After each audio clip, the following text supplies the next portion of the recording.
Hi, welcome to a new episode of Bible Breeze, the channel for a breath of fresh air on the pages of your Bible. We have laid the foundation about the Bible in the last 4 episodes, and we now want to start looking at biblical narrative and plot in this episode. All the groundwork, all the foundations have been really important about the Bible being divine and human, and the story of the Bible and the Bible as meditation literature. The reason is that many of us, we've grown up with bits and pieces of the Bible, maybe reading 10 to 15 minutes every day, or we have mugs, coffee cups and posters and cards hanging on the wall with our favorite Bible verse. You know, what is your favorite Bible verse? And the trouble with that is that all of these things are usually at least taken out of context. We ignore the setting and the plot in which something appears. And that is one of the most important things in terms of any story. The very first and only really rigid rule in literary theory is that text must be read from beginning to end. The meaning of a word is not determined by its definition, but by its context. So also a single story's meaning is only determined by the relationship of all its elements to the whole text. Let me unravel that a little bit. First of all, there are some tenses that have quite some dynamite in here. You read that the meaning of a word is not determined by its definition. And I've realized that when I grew up, I've had lots and lots of sermons and teachings with exactly that principle. Oh, we have the word sozo, and now we look what sozo means. It can mean deliverance and healing and release and freedom and all of that. And so whenever you read sozo, this is everything it means, and it means all these things everywhere. And that is simply not true. You cannot look up a word and see what it could mean and then say this is what it means every time it appears. Remember our example about we're going to take him out? It could mean this, it could mean that, it could mean that.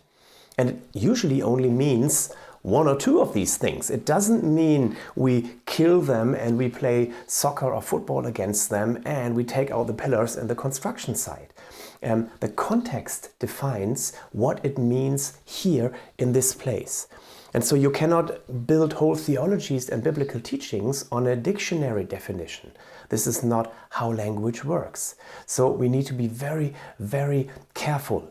And the same is true with our coffee mug words. I can do all things through a verse taken out of context.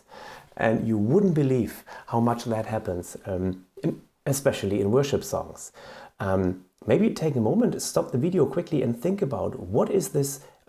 First of all, how does the original verse goes, right? It's like, I can do all things through Christ who strengthens me.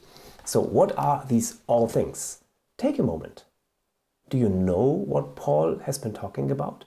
I can fly, I can raise the dead, I can live 1,000 years. What are all things? What is Paul actually referring to? Because he didn't say I can do anything or all things. All things were basically 2 specific things that he mentions before and after this verse. And so most of the time we have our favorite verses and they sound great and we give them a new meaning, but that might not be what God intended it to mean when he put it into the Bible. And the same is true for whole stories. You can see that afterwards. A single story's meaning is only determined by the relationship of all its elements to the whole text. So what does the story of Judah and Tamar mean in light of the Joseph story that comes before, in light of the story of the whole tribe that comes afterwards, in light of Jesus and the relationship between Jews and Gentiles, and so on. All of this is relevant to get the meaning of a story that has been put in this place of the Bible, in this particular time. So let's learn a little bit about the great plotline of the Bible and about the plotlines of individual stories. And again, a fantastic video from Bible Project. Here we go. We're learning how to read different types of literature in the Bible. And we're going to start by talking about biblical narrative. So narratives, in their most basic form, have characters in a setting going through a series of events. And how those events are selected and then arranged by an author, that's called the plot. A basic plot line begins with a character in her setting. But then something new or unexpected happens, causing problems that lead up to some ultimate conflict, which is then resolved and the character finds herself changed, living in a new normal. Now, when reading narratives, it's important to understand every scene in the context of its larger plot line.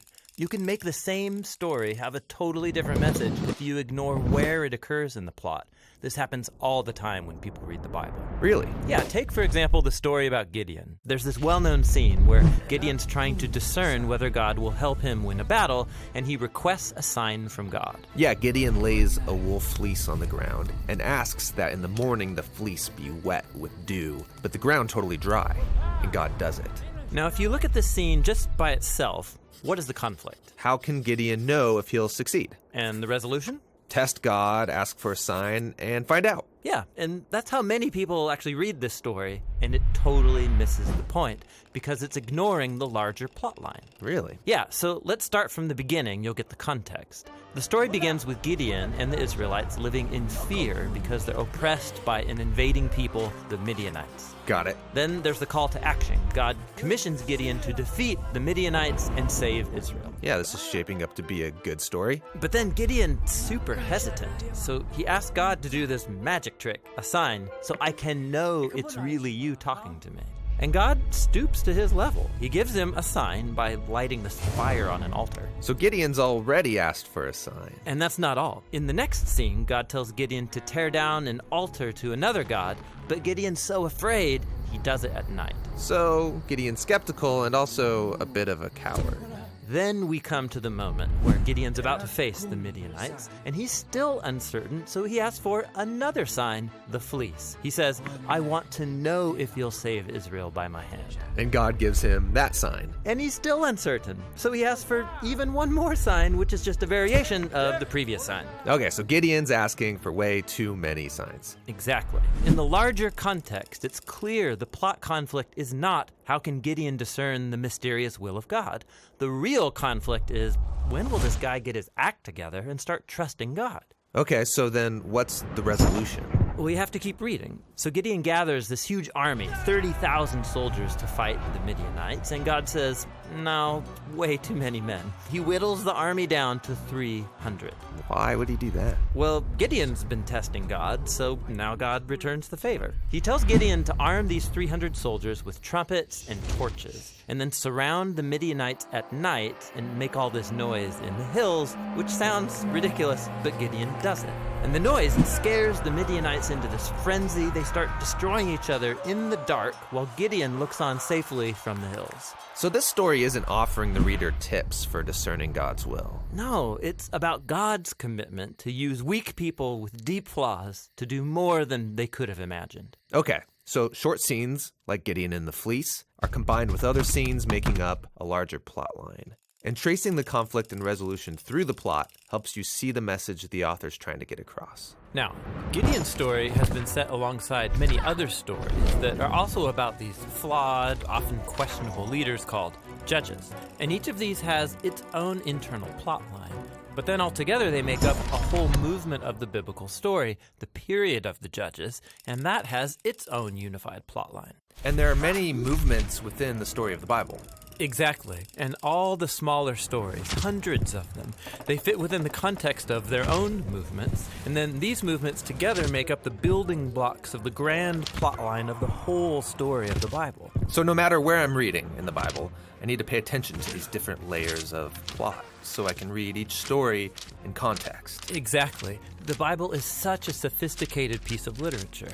And so all these smaller plot lines keep overlapping, building up the tension. And when you back up, you can see how they've all been woven together into the unified story that leads to Jesus.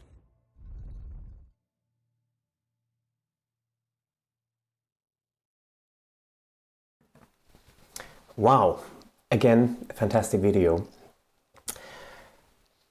What can I add to this, to the plot lines? Again, it's very, very significant that we keep an eye, significant.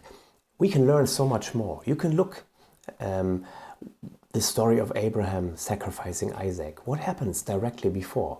Are there hints that the story before is connected to that?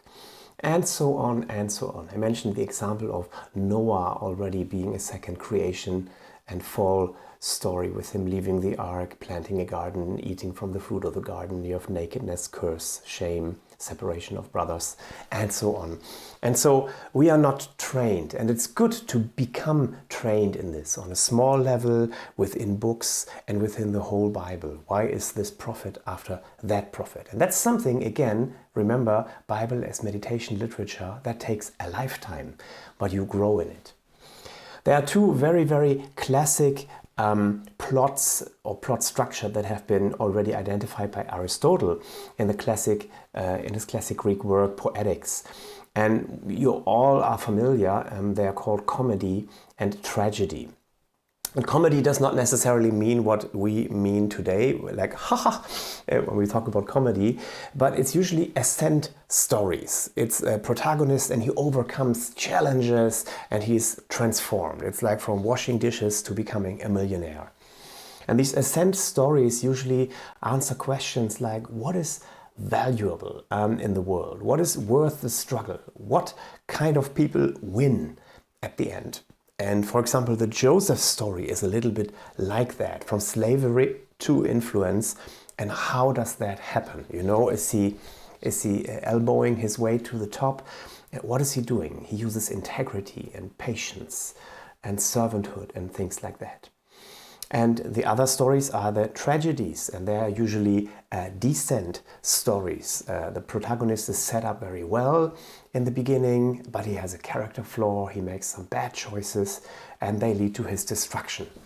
And the question here is, what could ruin me? What is worth the effort to avoid? What kind of people lose in the end? Saul would be such a character. He's a tall and handsome, good-looking guy who becomes king. But he is prideful, he's a no-better, he's unable to recognize his own mistakes or take in criticism, and that becomes his downfall. And so we have many, many, many stories in the Bible that help us teach, okay, what kind of choices do these characters make, and how do they end up, or how easy and complicated do relationships become. We will just continue with the next video, which is about character in biblical narrative, and there are even more things to discover. I hope that you will be back then, and I'm looking forward to seeing you then. Bye bye.